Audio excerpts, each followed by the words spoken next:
Welcome to GNS Guide on Basics of Personal Tax and Self-Assessment. In the world of finance, understanding personal tax and self-assessment is essential. Let's begin with a quick overview of personal taxation.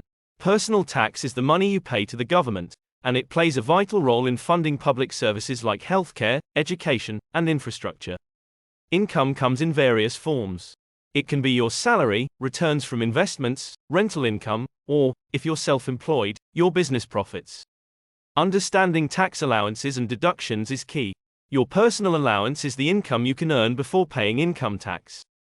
Deductions like pensions and specific expenses reduce your taxable income. Now, let's delve into the world of self-assessment. Self-assessment is a process where you report your income and claim deductions, ultimately calculating the tax you owe. It's particularly important if you have multiple income streams or are self-employed.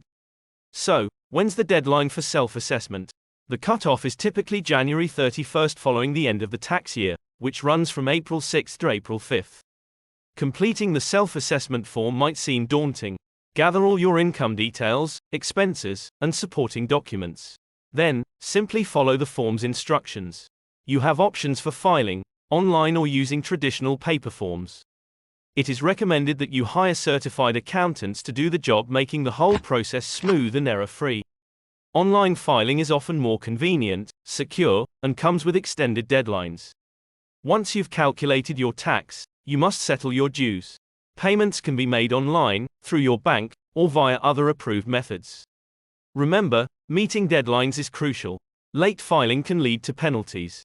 These penalties can accumulate, so file on time to avoid them. Personal tax and self-assessment are part of responsible financial management. Understanding the process is the first step to efficient tax management. Thanks for watching. For more informative content, subscribe, like, and share.